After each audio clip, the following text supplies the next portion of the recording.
Have you ever wanted to learn a new language, but just didn't have the time or money? I may have a solution for you. Her name is Jessica, and she gives free Chinese lessons daily at 11 p.m. Beijing time and 11 a.m. Eastern Standard Time. Chinese is fun and easy if you have the right teacher. Let Jessica be that teacher and introduce yourself to the fastest growing language in the international job market today at tinyurl.com/tcjessica and tell her Ian sent you. Do you like fine art but think it might be out of your price range? Do you have a vision for a painting that you'd like to see brought to life but you just don't have the skill? I might have a solution for you. Art by Daisy. With decades of experience, Daisy offers high-quality, affordable watercolor paintings suitable for hanging in your home, office, or even as a gift, with prices starting at just $55. Visit tinyurl.com/artbydaisy to find out more. Hello and welcome to the Deathcast. I am your host, author, and journalist Ng Chi-tat, and I'd like to thank you for joining me as we prepare to take our first look at the crimes of Leonard Lake and Charles Ng.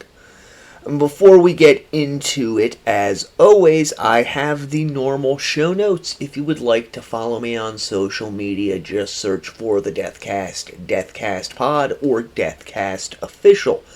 You can find me on most of those platforms under any one of those monikers. However, if you want to interact with me, the best place to go is to TikTok, where I am on under Deathcast Official.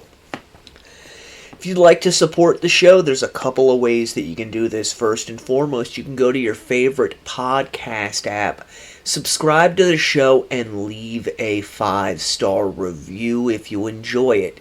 You can also go to buymeacoffee.com/thedeathcast, where you can make a one-time donation. And lastly, if you would like to really help the show out, you can go to tinyurl.com/DCPatreon, where for as little as $1.99 a month, you can get access to early ad-free shows and exclusive content. And as always, I must shout out my very first Patreon members, Channel and Anthony. As always, thank you guys so much for the support. Alright, now that all of that is out of the way, find yourself a nice comfy chair, kick back, relax. I've got my coffee, I've got my cigarettes. Let's go into the crypt. So, this time through, we're going to be looking at the crimes of Leonard Lake and Charles Ng. If you are unfamiliar with these two individuals, they were a pair of serial killers, really sadistic animals, who murdered families, took the women as captive, where they were held as sex slaves until they decided to murder the women. With that said, there is a content warning for this series because these two men were some of the worst of the worst. It's unknown how many victims they actually had, as they attempted to hide their misdeeds, and Leonard Lake killed himself while in police custody, so A, he would not have to answer any questions, or be held accountable for his reprehensible actions. As always, with a undertaking like this, I like to start at the beginning by going over who the perpetrators are, or in the case of Leonard Lake, were, what their early life was like, their upbringing, that type of thing. On October 29th, 1945, Leonard Thomas Lake was born to a former U.S. sailor, a 21-year-old Elgin Lake, and his wife, Gloria. It's known that the Lake family had a lot of marital discord going on, and that Elgin Lake took solace in alcohol. It is unknown, however, whether or not he was a physically or verbally abusive individual towards his wife and, at that time, child.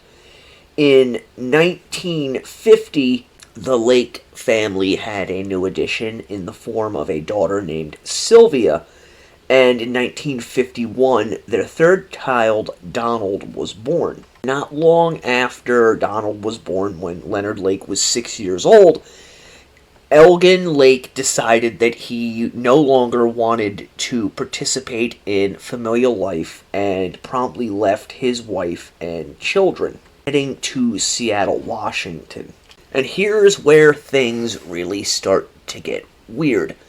Gloria Lake stayed with her children in various housing projects throughout San Francisco for a few months, working various odd jobs before deciding that it just was not worth it to her any longer. Taking Sylvia and Donald, Gloria absconded to Seattle to be with her husband, ostensibly to try and rekindle the relationship with Elgin.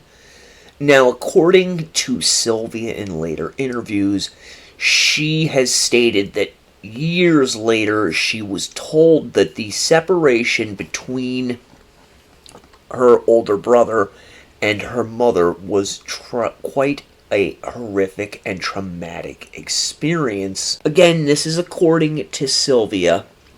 There are various different stories out there, however, we do have to take his sister's word at it.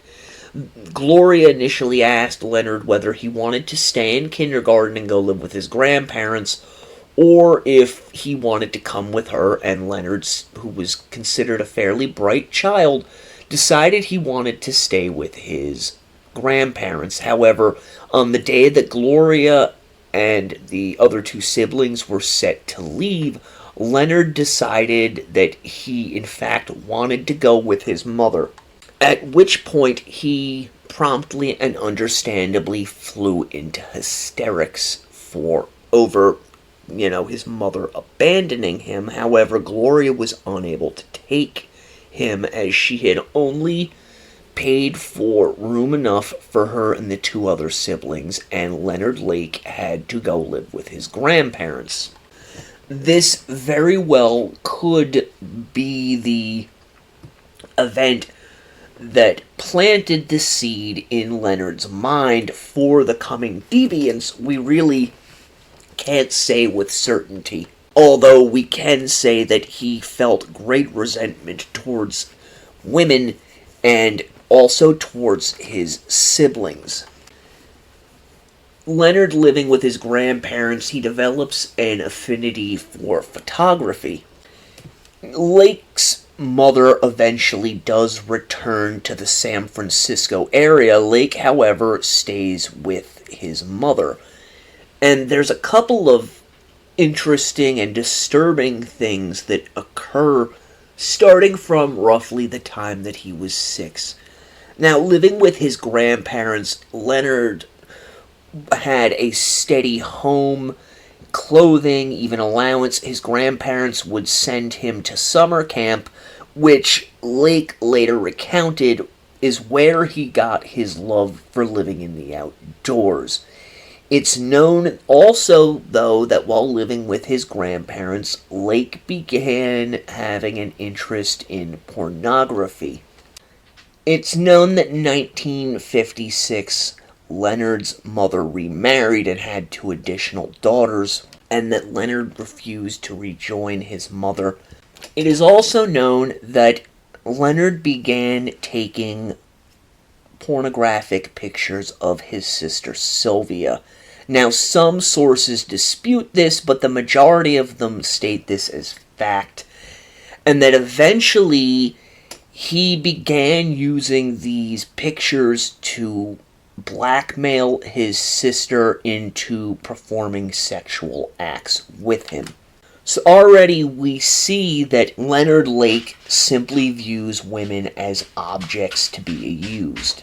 Further, he began experimenting with a chemistry set that his grandparents bought for him, and according to a cousin of his who was 8 years younger than him, Leonard would experiment with various chemicals, at one point setting part of his bedroom on fire, which they were able to extinguish. He also enjoyed building little cities for a mouse collection that he had started. Lake began with only 2 mice, and they very quickly multiplied.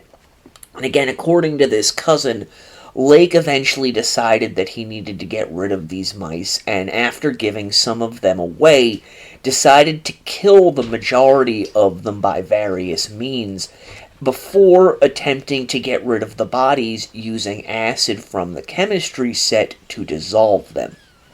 As I said, we can already see there's really deviant behavior going on with Leonard Lake.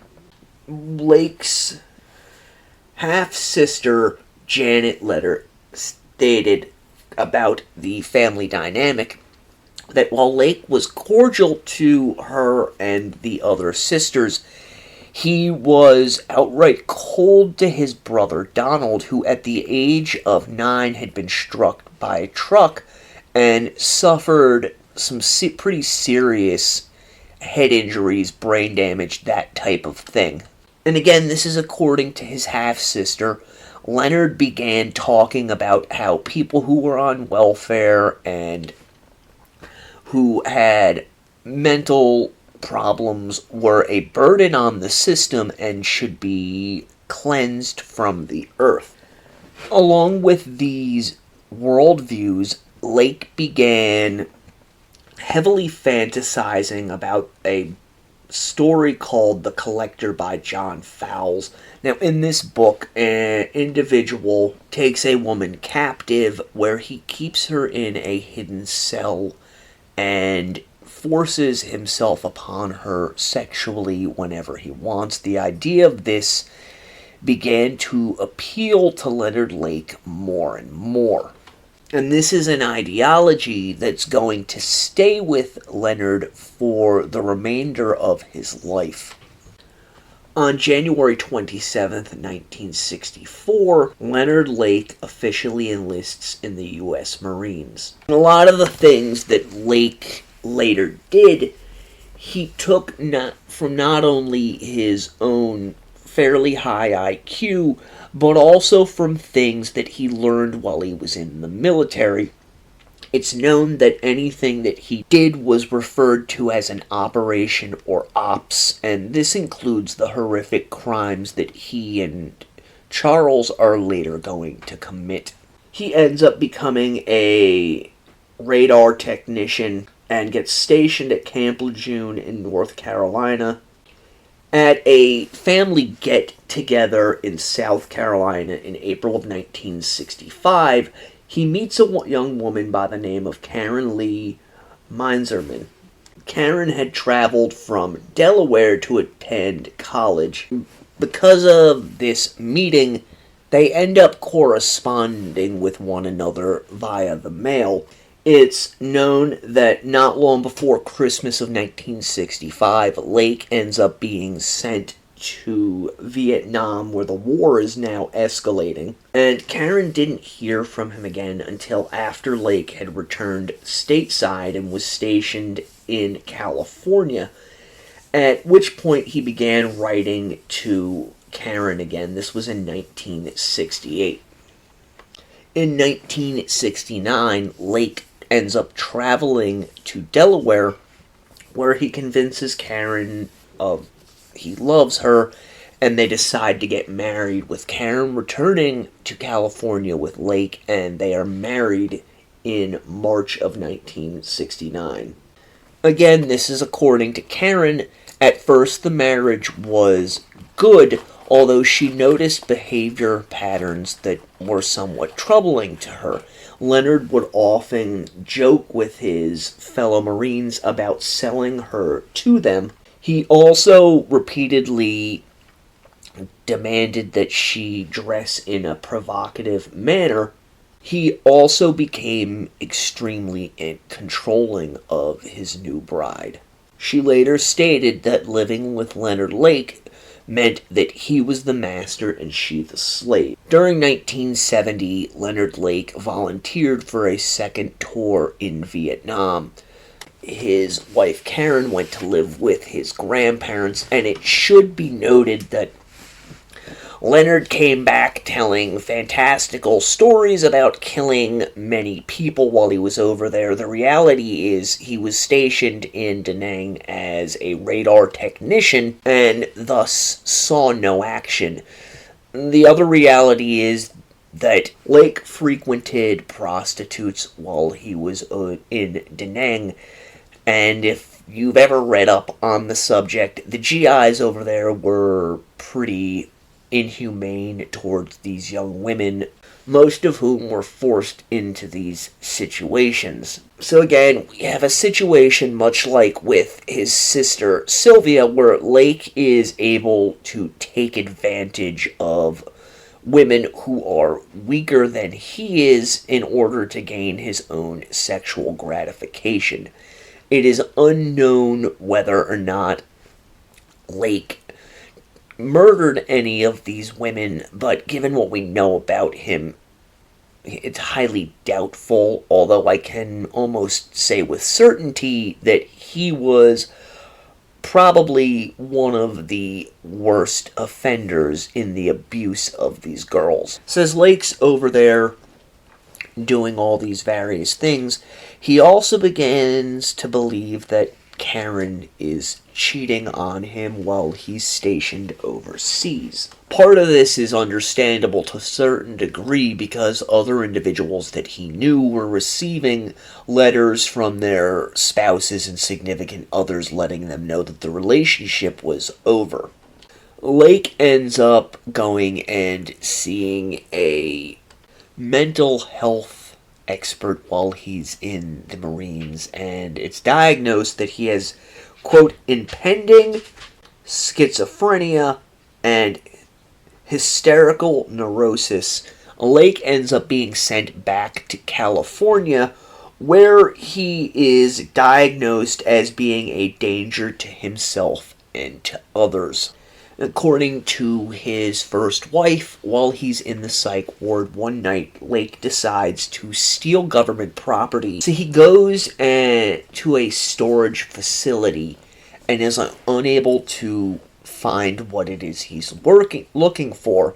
Lake told Karen that the reason he had to call off the quote-unquote operation was because he suddenly was struck with diarrhea, and upon returning to his room, decided to consume all of the chocolate he had on hand, as, quote, chocolate caused constipation, and if he was constipated, he could therefore go out and resume this operation. It's pretty evident that Lake is completely losing touch with reality at this point in time. Lake ends up getting a battery of psychological testing done, which results in him being discharged from the Marines in January 1971 for medical reasons. Now, the couple ends up buying a home in San Jose, California, and the two of them enroll at West Valley Junior College, with Lake working temporary jobs to pay the bills as they went. This eventually leads to Lake suggesting to his wife that she begin dancing at topless joints to earn extra money. As we see so often in these types of cases, while the victim is initially resistant to the idea, eventually the perpetrator is able to wear away at their defenses, and Karen agrees to this. While Lake stopped working completely, Karen's working 40-45 hours a week. Leonard's at home doing absolutely nothing, and very quickly he begins to reassert control over his young wife by giving what he dubbed controlled beatings, which she described as Lake first lightly slapping her in the face before later using his fist on her and asking Karen whether or not she enjoyed the punishment before he would consummate the act of a sexual encounter with his wife. So we already have an individual who has little to no regard for other human beings, specifically women. He has forced his wife into dancing topless. He is now physically and mentally abusing her, and he is going to continue this pattern of behavior by forcing Karen to pose for nude photographs for him. And she would later recount that during sexual encounters with her husband, he would inform her of his desire to meet other couples and swap partners. Again, this is not unheard of for an individual like Leonard Lake. He's attempting to strip away any sort of resistance his wife might have to his increasingly bizarre demands and reduce her to nothing more than an object whose sole purpose in life is to please him. Karen later stated that while Lake did pursue this idea of spousal swapping, the couple had only ever engaged in it one time. It's an interesting side note that during all the time that they had been married, Lake would not allow a telephone to be installed into their house, but eventually, during this period of time where he's demeaning his wife as nothing more than an object, he finally relents, but instead of giving the telephone company his real name, uses a phony name, which he claimed would filter out spam and nuisance callers. He also forced his wife to read the book The Collector and really began amassing a small arsenal of weapons. All of this behavior really began to trouble Karen greatly as 1971 turned into 1972.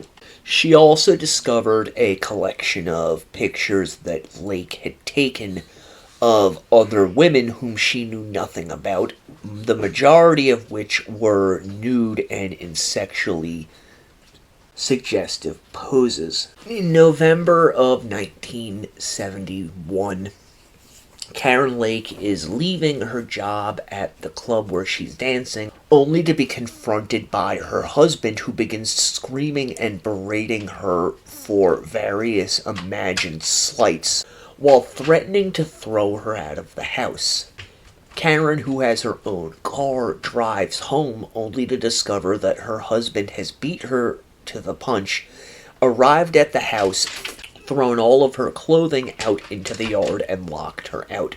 Karen ends up gathering all of her possessions and moving into the family's trailer, which is parked in the front yard. However, the next day after work, she is dismayed to discover that Lake has broken into her car and stolen the majority of her possessions. Unable to do anything about it, Karen continues to live in the trailer until her next paycheck, when she goes and gets herself an apartment. At which point, Lake begins to stalk her, breaking into the home, burning holes in her clothing, and stealing various possessions.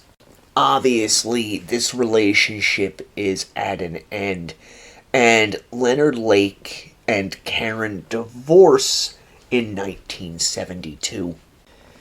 This piece of information comes from his half-sister Janet, who later stated that the only time she ever saw her older brother cry was when he informed her that Karen had left him. She also stated that it was her belief that Leonard fully began to hate women at this point. My opinion, however, is just based on the history we have of him up to this point, that hatred was already there, and that Karen rightfully leaving this nut job only further it reinforced his belief that women only had one purpose in life.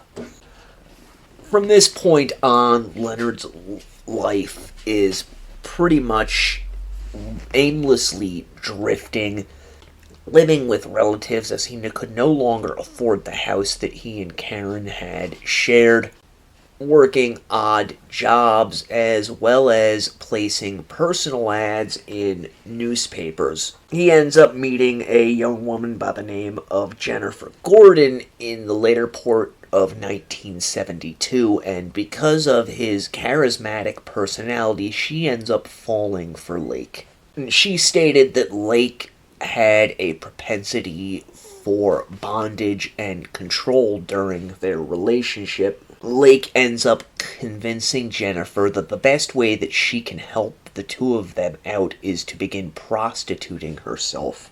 And the way he would do this is take pictures of his girlfriend nude and in suggestive poses and then show these pictures to prospective clients. Jennifer, in turn, ends up bringing some of her female acquaintances in who also pose for Lake. Jennifer stated that while all of this seemed par for the course, it was the fact that Lake began taking pictures of her while she was sleeping naked and showing them to her that really started setting off red flags in her mind. Eventually, this is going to accumulate with Lake becoming irate with Jennifer as she decides that she is no longer going to work as a prostitute, and he begins telling her about snuff films. Now, for those who are unaware, for many years, law enforcement denied the existence of such films. However, within the last decade, voluminous pieces of evidence have come forward to verify their existence. Basically, a snuff film is a film where a sexual encounter is taped. More often than not, it's a gang rape, and the young woman who is the target of the perpetrators is murdered during the act. Jennifer later stated that to Lake, a snuff film would be the ultimate high to create. He also informed her that should he ever be arrested for anything, he would never make it to trial, as he'd had a tooth in his mouth hollowed out and filled with cyanide, much in the same way that certain high-ranking Nazis had done at the conclusion of World War II. In June 1973, Jennifer ends up moving out of the apartment she is sharing with Lake as he became violent with her the previous evening. According to her, he hit her, knocked her to the floor, and held her down with his foot upon her throat. Now we're going to look at Leonard Lake's psychology for a moment, because it helps us to understand what comes next. We already know that by this point, he regards women as objects, and that his plan is to find a young woman and hold her captive as his sex slave. The other aspect of Leonard Lake's psychological makeup is that he began to become paranoid about an impending nuclear disaster, hence his propensity to collect large amounts of weaponry. If you've watched any sort of television in the last 30 years, you've seen reports on individuals with this type of mindset, the survivalist type, who want to break away from society and live off the grid, where they can do as they please, stockpile food and weapons, build a bunker, and basically prepare themselves for the downfall of society, wherein they will be the apex predator because they are already prepared. Leonard Lake decides, after the dissolution of his relationship with Jennifer, that he needs to set this plan in motion. Not only does he need to go the whole survivalist route, but he also needs to take steps to ensure that his other fantasy becomes a reality, i.e., living out the things that are described in the book The Collector.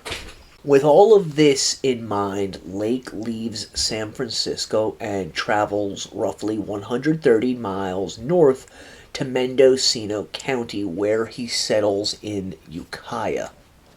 For those unfamiliar with the state of California, once you get above San Francisco into the northern part of the state, it becomes extremely rural and scantily populated. I lived there for roughly 7 years in Tehama County, and to say that there is really nothing up there is an understatement. You have small towns, an occasional city that by most of the rest of the country's standards would not qualify as city, followed by vast stretches of fields, mountains, and wilderness. And that's why a lot of cases, such as this one, come from that part of the state because they are so remote and so far removed from the rest of society. These perpetrators are able to hide out and act with an almost unheard of impunity. While he's there in Ukiah, Lake ends up getting a job working for a government firm that overhauls public housing. Eventually, he's able to rise up to the role of crew leader.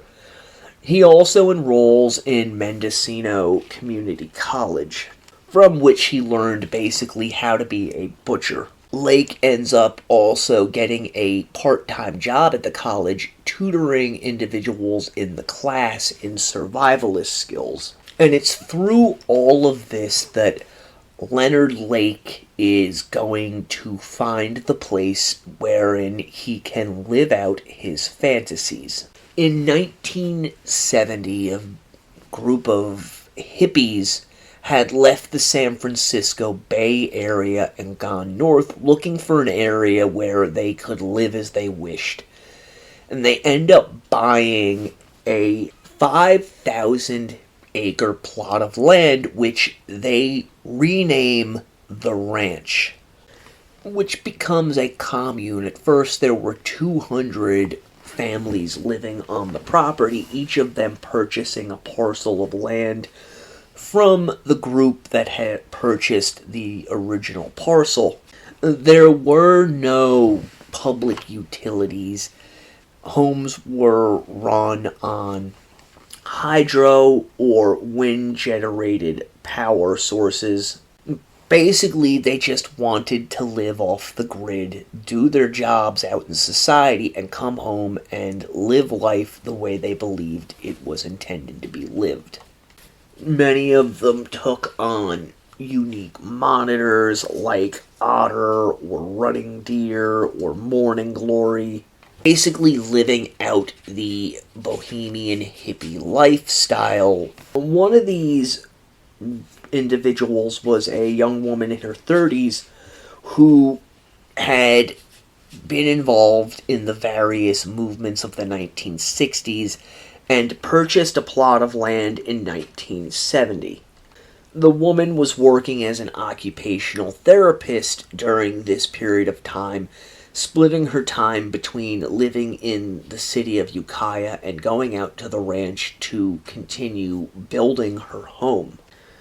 Entered Leonard Lake. Now, this young woman was not a person of means, obviously. She had been able to build a small log cabin, but had dreams of expanding it and really turning the land into something that she could be proud of.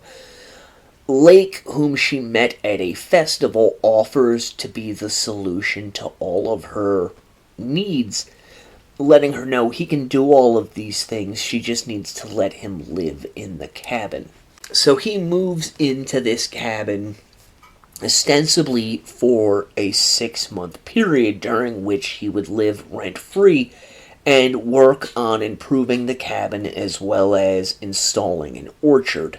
Obviously, Lake ends up convincing this woman that they should be more than just friends, and they begin an intimate relationship. And it's not long after this happens that Lake starts showing her his photo albums, which are filled with images of naked or near naked young women in various poses. Obviously, Lake is doing this in an effort to break down her resistance to posing for similar photographs. As we've seen, this is Lake's MO. He charms and coerces the women in his life into falling for him, begins an intimate relationship, and then very slowly he starts working on their psyche in an effort to break their will to him so that he can do with them whatever it is he pleases.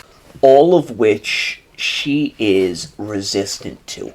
As their relationship progresses, Lake begins telling her more and more about himself, specifically of his childhood, really laying it on thick, to get this woman's sympathy, while espousing his various beliefs to her, his hatred for individuals who are on welfare, such as his brother Donald, whom at one point he stated that he dreamt of killing.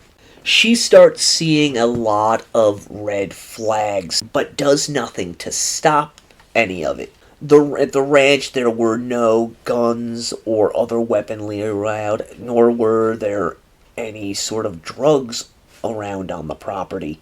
She learns that Lake has numerous weapons and suspects him of growing marijuana. But again, because of the way that Lake operates, she doesn't resist any of these things or demand that he leave her property, knowing now that he has these things, because he is very good at controlling and manipulating naive individuals. Then she learns of his sadistic side. A friend of Lake's from the days he had been married to Karen by the name of Charlie shows up at the property, and Charlie is a rather gregarious, overweight individual. Lake ends up basically forcing the man to lose weight by making him go out and hike on the property in areas that are described as nearly torturous and or dangerous for even an individual who is in good physical health. This doesn't last very long, as this type of treatment angers the man, and he and his wife eventually leave, heading back to their home in Morgan Hill, another area in California that I lived in, which is an extremely affluent town just south of San Jose and north of Gilroy.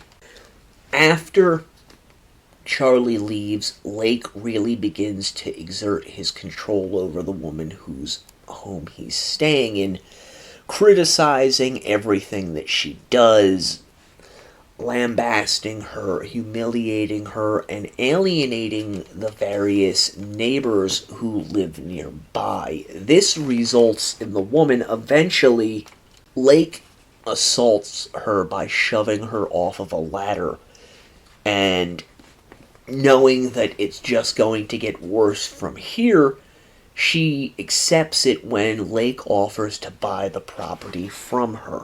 From this point on, Lake really goes out of his way to alienate the individuals living around him, firing off guns despite the fact that there is a strict prohibition of not only weapons being on the land, but also of using them, telling various stories about all of the people he killed when he was in Vietnam, bringing in large pieces of construction equipment to reshape the land around his cabin. One individual was a single mother who lived nearby, whom Lake would frequently visit. Obviously, Lake is trying to convince this woman to have a relationship with her, which she is not interested in. Again, he's already alienating everyone in the area. Then he starts to talk about his photographs, which the woman is not interested in, and really the final straw comes for her when Lake suggests that she allow him to take photographs of her daughter, who's 10 years old, nude or semi-nude. Lake also began alluding to a project that he nicknamed Operation Miranda, which to those who encountered him and heard him mention the phrase seemed to simply be a, survivalist mentality of building a bunker and hiding out in the inevitable downfall of society, but which had a much darker meaning. As I discussed, he was really into the ideas contained in the book The Collector, and those ideas formed the basis for what came to be known later on in a fully fleshed out form as Operation Miranda, which was to build a secret room inside of his bunker that Lake slowly began to construct, wherein he could hold a woman captive in order to force himself on her sexually. None of the individuals living at the ranch had any idea of it at this point. They really just felt that they had an absolutely obnoxious and overbearing neighbor who basically flaunted the bylaws and rules of the commune in everyone's face and did whatever it was that he wanted whenever he wanted without regard to anyone else's rights or property.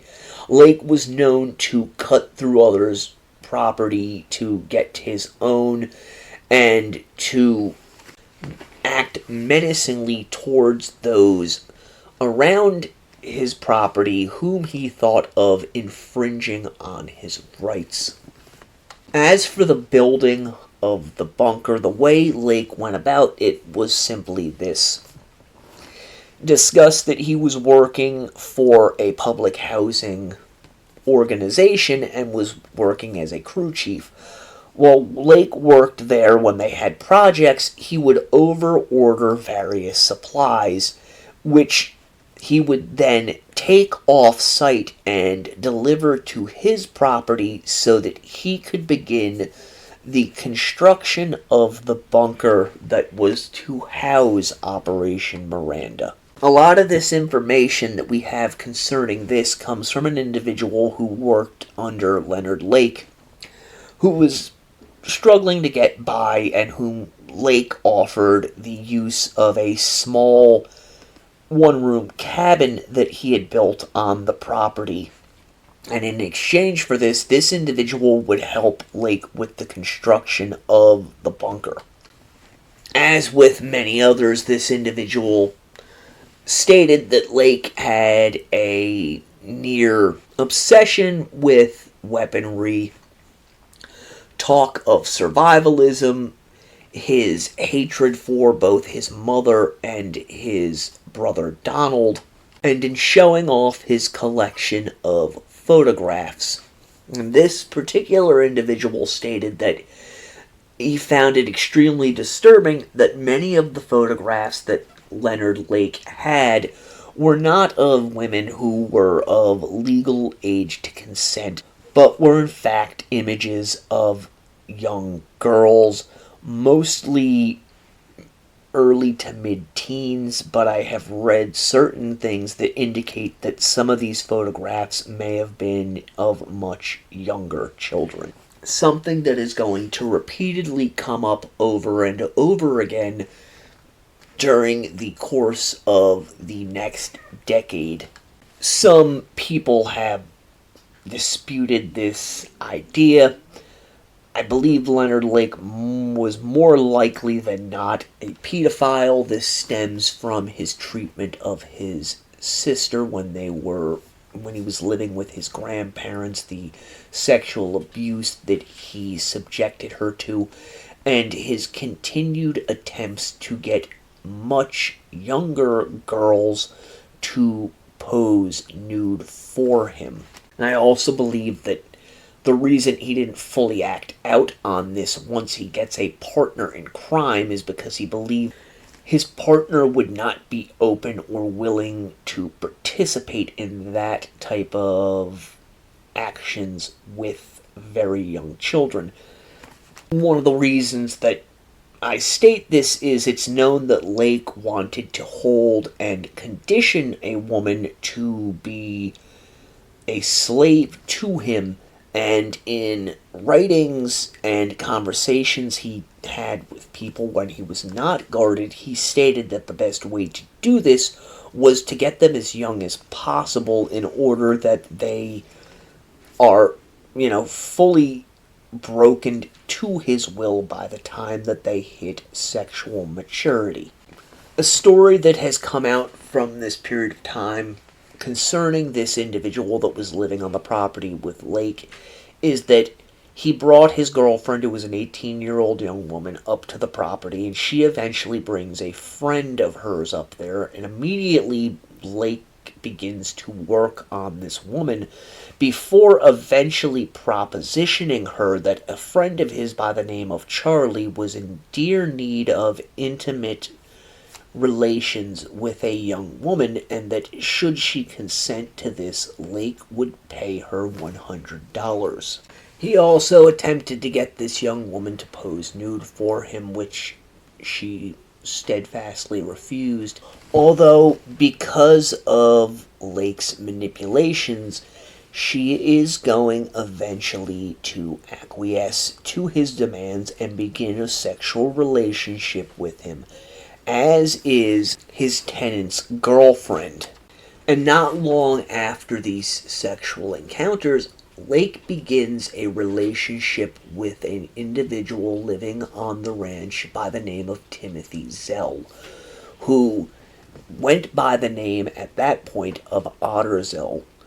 Otter lived on the property with his partner, a woman by the name of Morning Glory. No, I'm not making any of this up. Both of them actually have Wikipedia pages, and Otter, in fact, has a website. Otter is a rather different individual. He describes himself as a neo-pagan writer, speaker, and religious leader who is also the co-founder of the Church of All Worlds, who, according to their Wikipedia page, quote, is a neo-pagan religious group whose stated mission is to evolve a network of information, mythology, and experience that provides a context and stimulus for reawakening Gaia and reuniting her children through tribal community dedicated to responsible stewardship and evolving consciousness. It is based in Coachella, California. So we have this individual Otter who, if you look for him online under the name of Otter Zell, that's Zell, will come up as Oberon Zell Ravenheart, was a really interesting individual. He had developed a process for creating what he called uniforms, wherein he would take a male goat who just after birth and perform some form of a surgical experiment on them, so that when the animal began to grow, it would grow a single horn. One of these was a white goat that he named Sir Lancelot. Upon learning about this animal, Leonard Lake very quickly sees the potential of this animal, not as, a sideshow freak, but as a means for him to encounter young girls. So he suggests to Zell that they take the animal to local festivals where they can show it off for a price and split the profits, with Lake taking photographs of the individuals who stopped by the booth to see the animal, which they could then sell to the customers. So the two of them began doing this off and on throughout the years. Lake is still manipulating the various women coming in and out of his life at this point, living on the ranch, and this brings us to 1979, where he encounters a young girl by the name of Cindy Morgan, who is 16 years old. Lake ends up convincing the girl's mother that it would be a good idea if she were to bring her daughter out to the ranch so that Lake could photograph her further with the goat. So they end up out at his residence on the ranch, and Cindy later recounted that during the photo session she got the very strong sense that Lake wanted to get her separate from her mother for a few moments. And this was confirmed when Lake ends up cornering her away from her mother and asking Cindy if she wants to pose for some other types of photographs for him. Cindy declines, although, again, according to her later recollection, she found the idea that this older man was thinking of her in that way as somewhat romantic. A few weeks later, he contacts Cindy and informs her that there's a medieval festival going on and would she like to accompany him. She informs him that her parents will not let her go. Lake, however, is not deterred. After a brief trip to Los Angeles, of which we know very little, Cindy states that she began seeing Leonard Lake all over Ukiah, really anywhere that she was hanging out. Obviously, in hindsight, we know that Leonard Lake is going to begin grooming this young woman. And yes, that is exactly what this is. We have a 33-year-old man who has taken a sexual interest in a 16-year-old. And unfortunately, this is not uncommon for individuals who are in the types of things that Leonard Lake is into. And I'm not just talking about the need and desire to keep a sex slave. I'm talking individuals within this outsider survivalist community. Not all of them, but there are a good number of them who have this idea that it is their right and should be legal for 15, 16-year-old girls to enter into a relationship with them. These are also the same types of individuals who believe that the women in these relationships should be fully subservient to their men, which we know already Leonard Lake was of the mindset.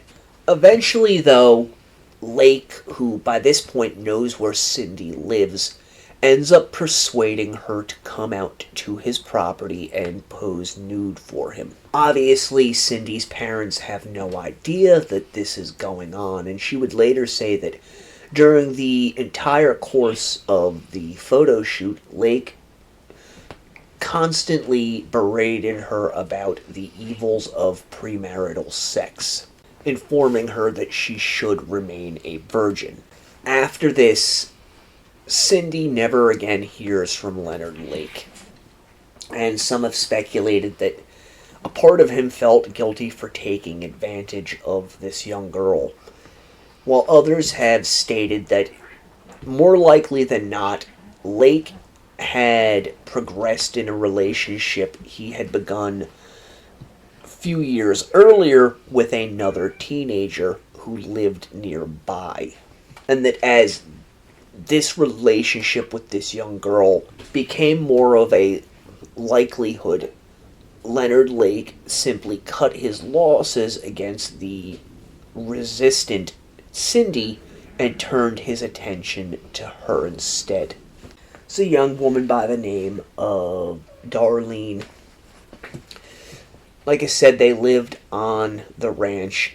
She had encountered Lake during a rainstorm when he stopped at their home and informed them that the roads were too treacherous for him to be able to get up to his property, and asked permission to park his truck there so that he could take the motorcycle, which was in the bed of the truck, up to the house, stating that he could go places on the motorcycle to avoid the large ruts and runoff on the road, that he could not take the truck. The family readily agreed to this. It's at this point that Lake began eyeing the 13-year-old girl.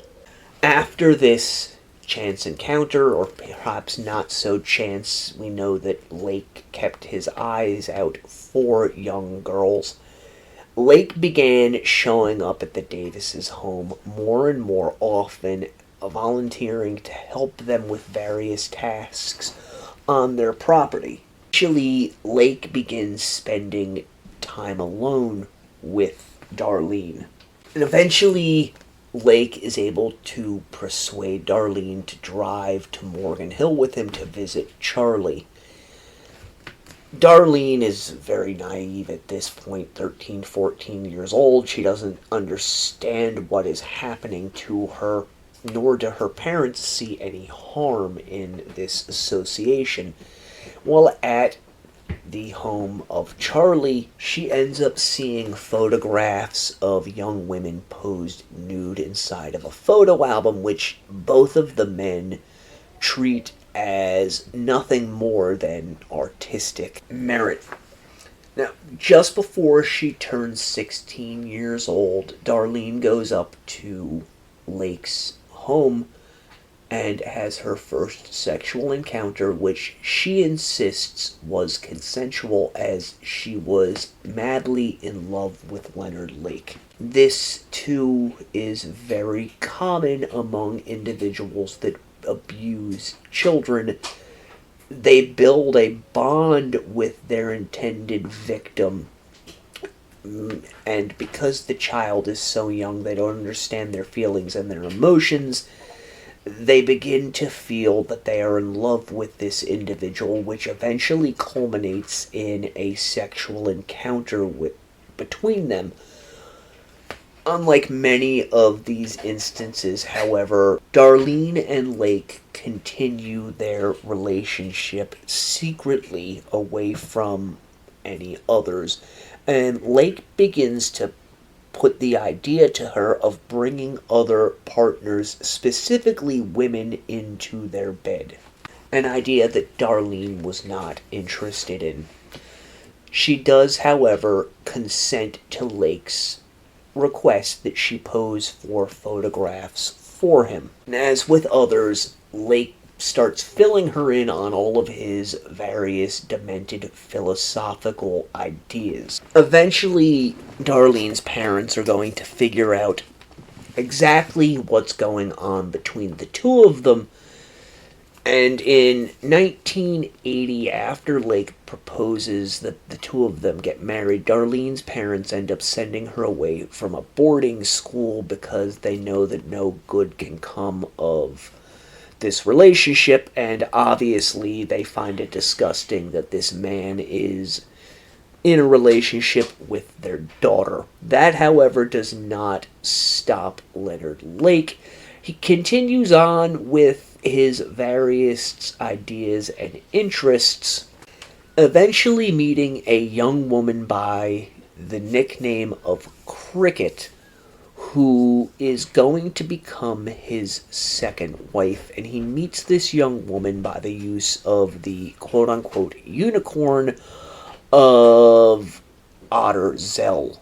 And it's through all of this that eventually he is going to end up meeting his partner in crime, Charles Ng. But we are going to get into all of that in the next episode. At this point, we are going to stop our discussion. I hope that you have enjoyed this first part look into the crimes of Lake and Ng, and I look forward to any feedback that you might have on it. Until next time, the Deathcast is a co-production of Corpse Creek Publishing in association with Big Pond Podcasts. Stay morbid.